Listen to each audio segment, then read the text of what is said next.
The Kingdom Army crosses the Great Bridge of Myrden a second time, moving south through Gronder Field. However, in order to reach Anbar, they must first seize the impregnable Fort Mercius.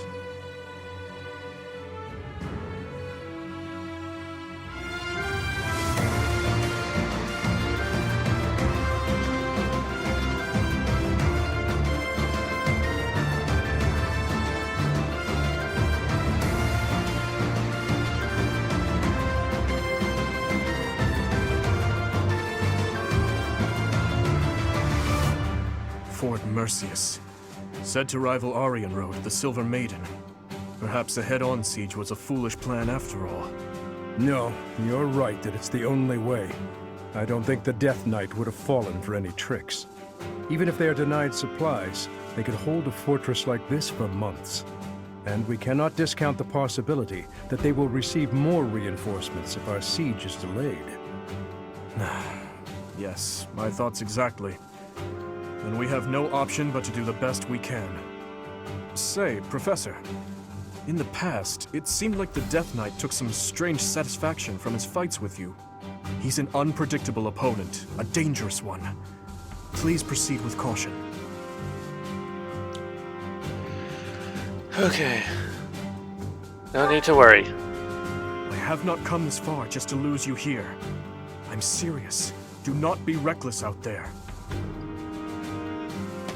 Mercedes. So, the Death Knight really is inside that fortress. Dear Emile. I want you to know that no one is forcing you to battle with us at the front lines. I support whatever you decide. Please stop. We can't have you saying that. You and I are the same after all. We both have to fight our family for the good of the world. And since that's the way it is, I couldn't live with myself if I was the only one running away from this battle. I will bring Emile back to his senses. I must. I'm his big sister after all. Understood. Stay safe out there, Mercedes. Last time I played, I didn't get the paralogue with the Death Knight. Report! The main gate has been breached. You are finally here. Will Death's scythe claim you? Or will I fall to that sword of yours? And Mercedes, here you are as well. They broke through the main gate. Trample them. All save that woman. Which woman is he talking about, me or Mercedes? Even though we smashed the main gate, Fort Mercius is still an ironclad fortress. And the enemy commander is the Death Knight. We must not falter in our assault. We must not falter in our assaulter. I now see why they call this keep impregnable. Everywhere you turn is defensive weaponry. We must capture all of those locations as we push forward. If even one of them takes a shot at you, we will be in trouble.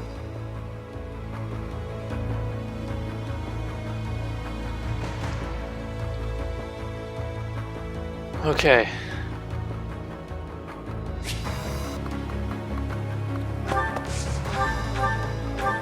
Fools. Push forward and surround them. Okay.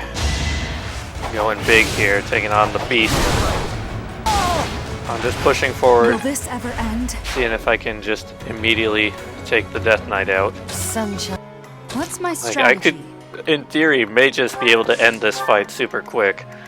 Leave it to me. I know before I was saying how I didn't want to just rush through final battles, but this one I think I can end really quickly. I'm interested to see if that is the case. Okay, I think I'm at the point where Mercedes can get into range of the Death Knight.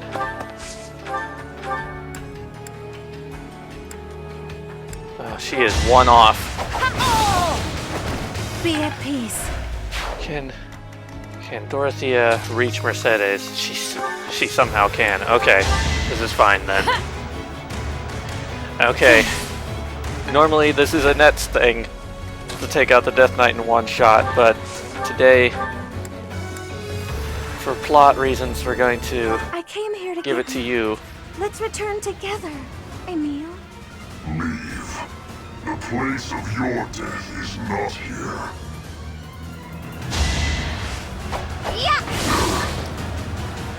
Oh, my brother Emil, I loved you!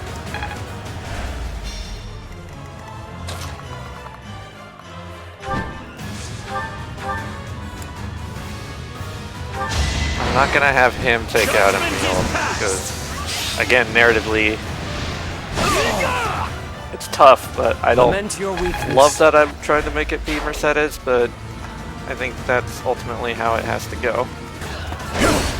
Oh, now Dorothea's down. Yeesh. Not what I expected. Oh, jeez, Mercedes. Oh, she held on. She held on. Oh, hold on, Mercedes. Please hold on. No. Okay. We did it. To kill, to die, to know one without the other would be maddening.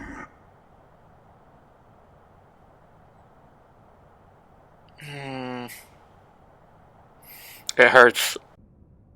Emil. I'm so sorry. This is all my fault for leaving you behind when I left House Bartels. I should have gone back for you sooner.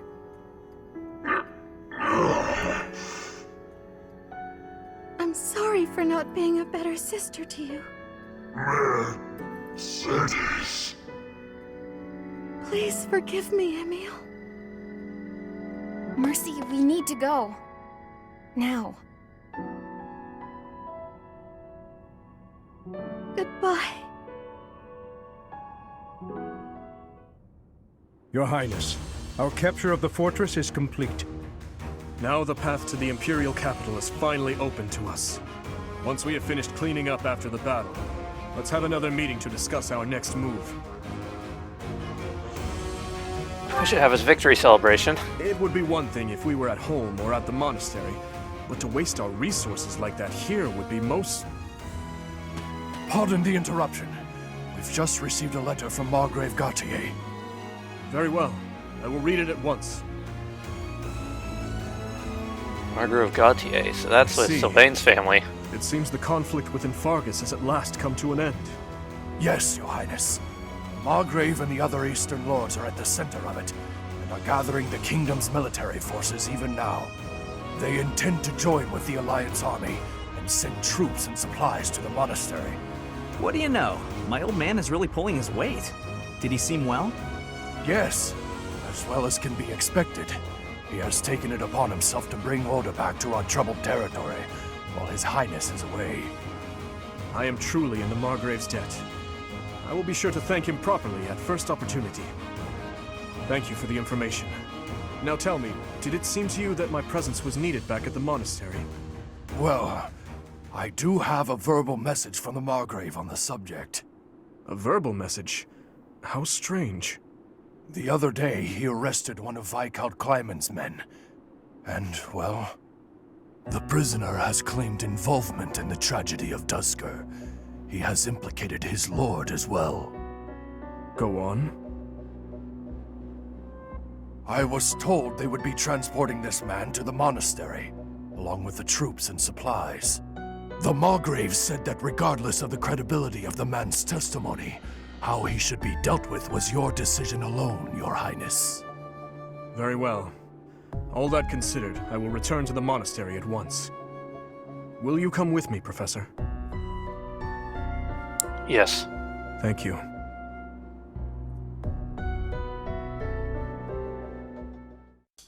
Hey, Petra. How's training going? It is going well. I am not having any troubles right now. Good, good. At least things haven't gotten worse, right? So, did you hear what happened the other day? The professor, really. Caspar.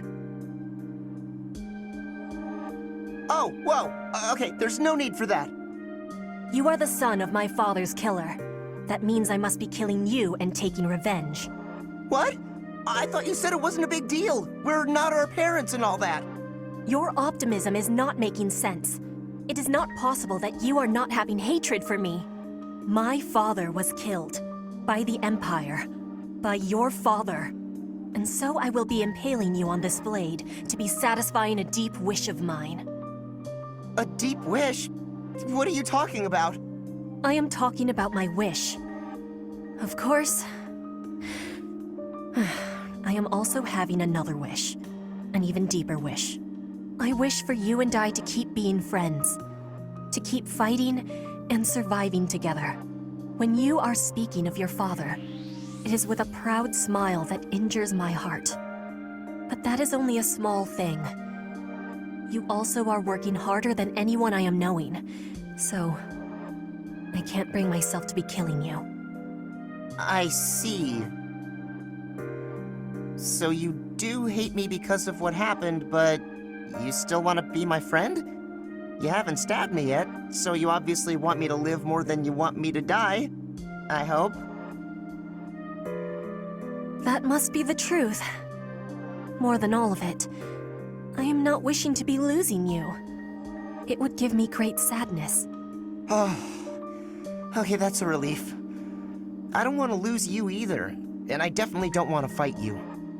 To be honest, if things were the other way around, I don't think I'd be able to forgive you. I'd hate you, and I'd hate myself for feeling that way. Caspar. But you're not like that. You see me as your ally and your friend. You had the chance to kill me, but you used it to show me that you want me to live. You really are an incredible person, Petra. I want to be more like you.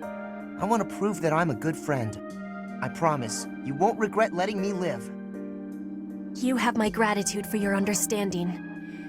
Hearing your words gives me great happiness.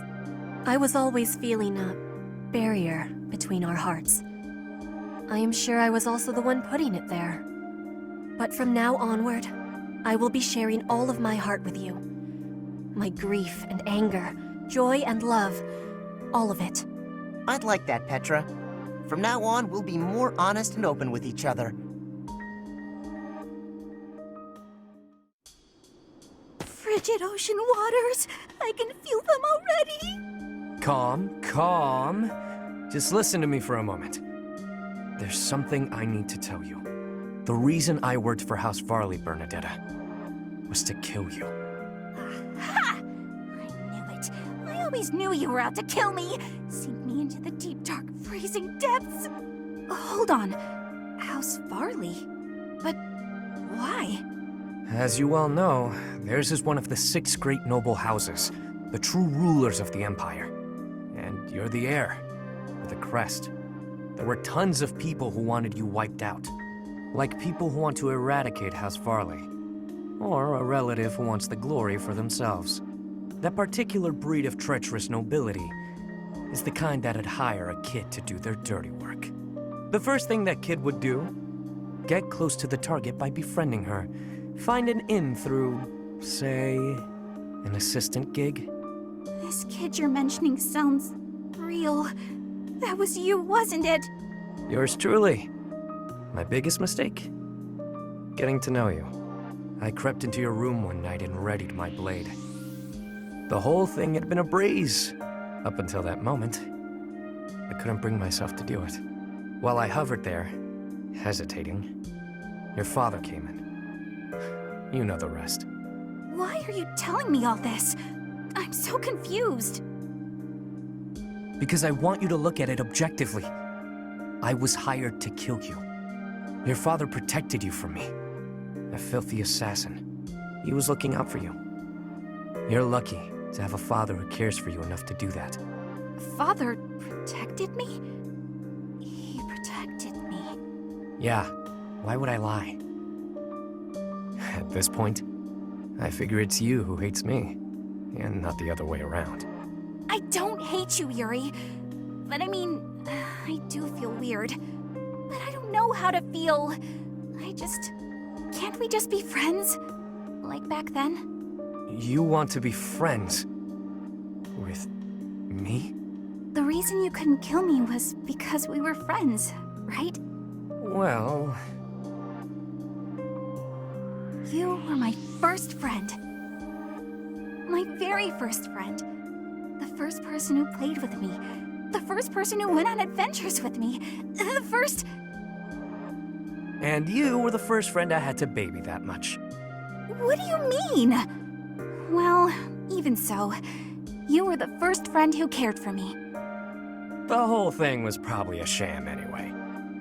Though, you know, even if it was, I did have a lot of fun with you. I knew it! Professor, do you think Edelgard will show up? She will. Well, well. It's been a long time, Professor.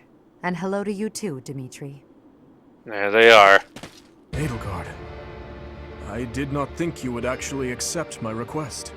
Call it a win. Well then, what did you want to talk about? I will get straight to the point. Why did you start this war? There had to be a way to change things in your territory without the need for so many senseless casualties. It may be hard to believe, but this is the way that leads to the fewest casualties in the end. Don't you see? How could I? Countless people have already lost their lives in this conflict. The longer we took to revolt, the more victims this crooked world would have claimed. I weighed the victims of war against the victims of the world as it is now, and I chose the former. I believe that I have chosen the best path, the only path. Even after seeing the faces of those who have suffered the ravages of war, you would still force them to throw their lives away for the future? You are obsessively devoted to this war, and deaf to the screams of its victims. You cannot change the cycle of the strong dominating the weak with a method like that. You're wrong. That very cycle is exactly what I have devoted my life and my power to destroying. If after all of this, you believe the weak will still be weak, that is only because they are too used to relying on others instead of on themselves. Yes, perhaps someone as strong as you are can claim something like that. But you cannot force that belief onto others. People aren't as strong as you think they are. There are those who cannot live without their faith, and those who cannot go on once they have lost their reason for living. Your path will not be able to save them. It is the path of the strong, and so it could only benefit the strong. So you consider me strong, do you? Even if one clings to their faith, the goddess will never answer them. Countless souls will be lost that way, living without purpose. And I can be counted among those who have died that way as well. But that's why I must change this world, on behalf of the silent and weak. And do you intend to become a goddess yourself? Will you steal the power to take action from the broken-hearted masses you claim to defend? The ones who can truly change the way of the world are not the rulers, but the people. Pushing your own sense of justice and your own ideals onto even one other person is nothing more than self-righteousness. Maybe it is self-righteousness, but it doesn't matter. Someone has to take action and put a stop to this world's endless, blood-stained history. Do you not believe in the power of the people to join together and rise up? Humans are weak creatures, but they are also creatures who help each other, support each other, and together find the right path. I have learned that humans are capable of all that from the Professor, and from everyone in my life. I doubt a highborn person like yourself could know how the poor feel or what motivates them. This is nonsense, though I'm finally starting to understand how you feel. But that makes it even clearer to me that we can never fully understand each other. I feel the same. I finally understand what you believe is right. Goodbye, Dimitri. Wait, Edelgard. There is something I must give you. This is for you. Use it to cut a path to the future you wish for. And I will rise up to meet you there. Elle.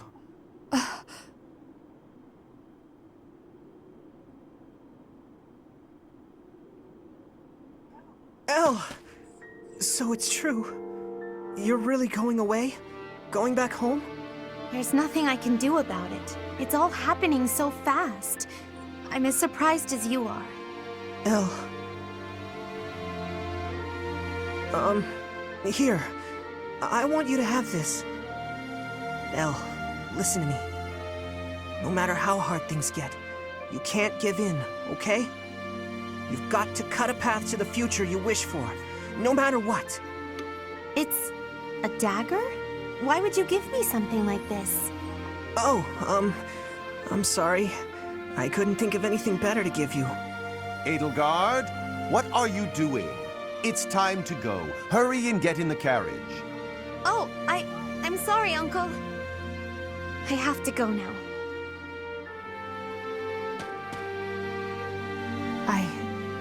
I remember now.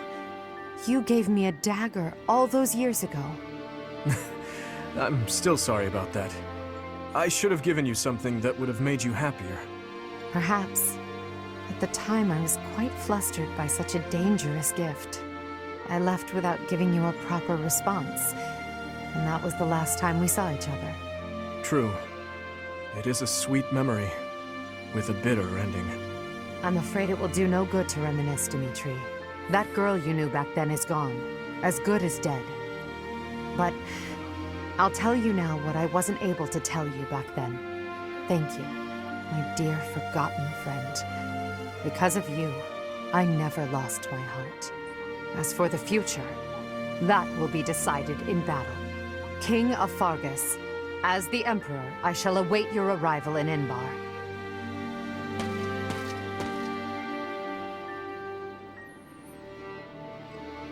Big moment. With a decisive battle ahead, Sari visited the cemetery.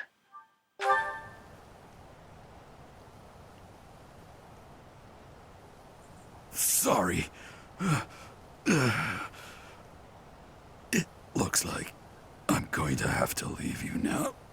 One day, I hope you'll give this ring to someone you love as well as I love her.